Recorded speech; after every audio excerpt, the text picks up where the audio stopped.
With the passing of a pro wrestling star, more WWE releases on the horizon, and Vince McMahon thinking Braun Strowman was 2 years past his peak. This is Wrestling Up. My name is John, and you're watching the Wrestling Report for June 3rd. Before we get into the rest of the video, make sure you subscribe to Wrestling Up and turn on all notifications to stay up to date with everything in the world of pro wrestling.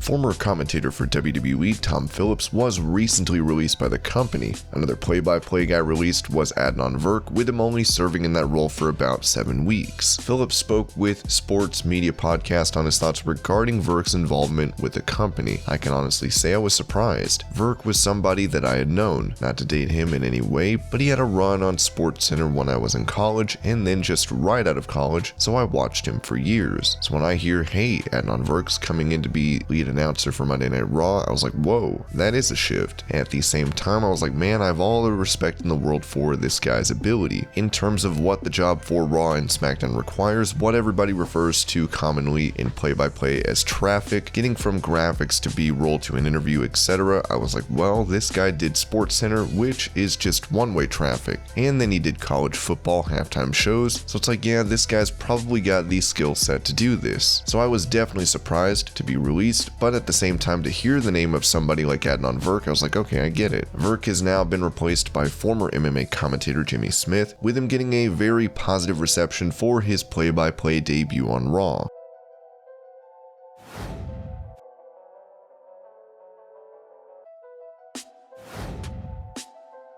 With WWE coming off releasing the likes of Braun Strowman, Aleister Black, and more, it appears there could be another round of stars being let go. As Andrew Zarian said on the McMahon Pro Wrestling podcast, I would say some more cuts to be announced in the coming weeks. Expect some more cuts. While there are rumors regarding those that could be fired, this is purely speculation at this point.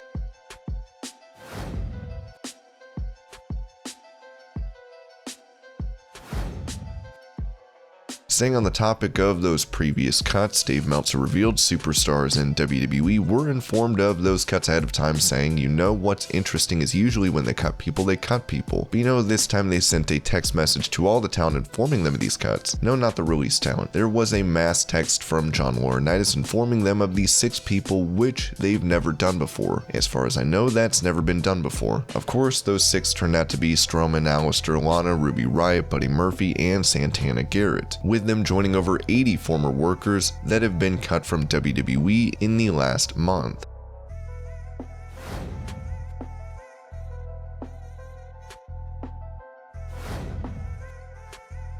In some sad news, Lucha Libre star Pasión Crystal has passed away at the age of 45. TV Azteca says she had drowned while swimming at a beach, with the body not recovered yet. WWE star Frankie Monet had a history with Crystal as she paid tribute, writing, I really don't have the words right now. You were always so sweet to me since I got to Mexico. We've wrestled together countless times. You always booked me on your shows in Tabasco, trips filled with laughter, dancing to Britney, and eating dinner at your mom's. You were a gift. Rest in peace, Chiquita. I've lost so many people during my 10 years in wrestling. Tomorrow is never promised. Pasión and Mamba had called me to congratulate me right after I got signed, and we were laughing our butts off as usual at each other. Ugh, this one hurts a lot. One year we were in Tabasco on my birthday, and Pasión kept the venue open for all of us after the show. We danced and sang for hours, literally hours. She always made everyone feel welcome and part of her family. As she would say it, she was bad bitch and loved by all.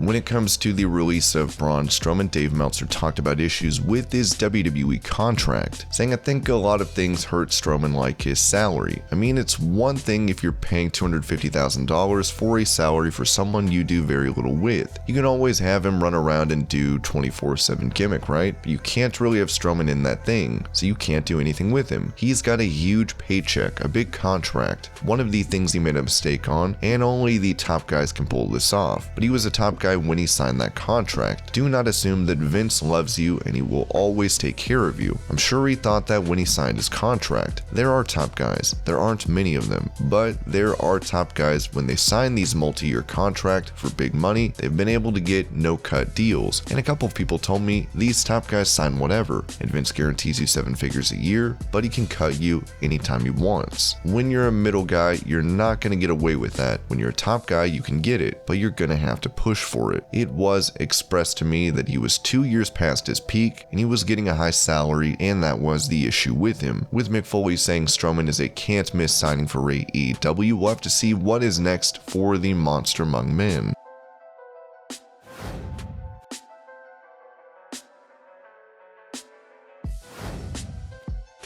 Continuing on the topic of Braun Strowman, Booker T is under the impression that not only was his contract too big for the company, but there weren't enough credible opponents for him to face. Yeah, it definitely made me go, wow, Braun Strowman? And then I started looking at it from a business perspective, if it is true, the rumors out there saying Strowman had a huge contract and he was making a lot of money. When doing budget cuts, that's the one thing you're going to be thinking of. Who do we really need? Who's the guy we really need here to keep this thing running? And take nothing away from Braun. He was an enigma. He was the guy, somewhat of a throwback to the guys that did it much before him. Look at Strowman. Even being the enigma that he was, it was kind of hard to match Strowman up with more than 2 to 3 guys on the roster.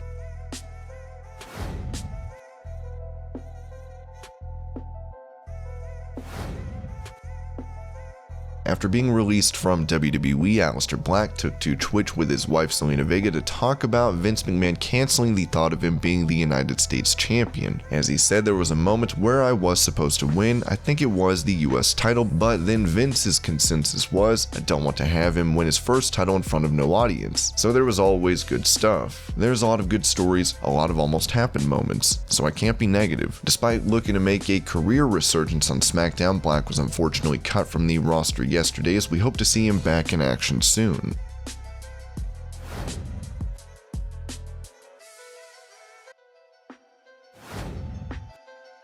Following the passing of her pet pig, Alexa Bliss has raised more than $16,000 for a pig rescue in Florida, where they're saying they're building an insulated pig house for the winter and it's going to be called the House Larry Steve Built. I would love to keep rescuing animals and pigs specifically because they are so emotionally smart. They have the learning capability and understanding of a 3-year-old child. They can feel grief and they can cry real tears. People don't know that they're actually super emotional and super smart. I'm fascinated by pigs and loved having Larry around.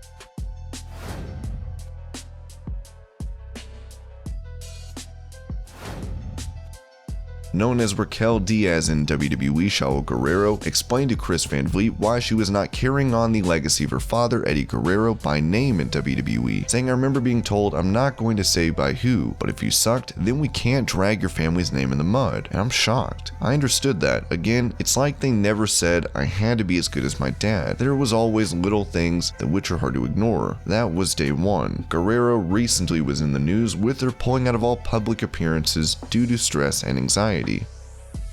And this was your Pro Wrestling News Update. I hope you're all having a great day. Thank you so much for watching, and I'll see you later.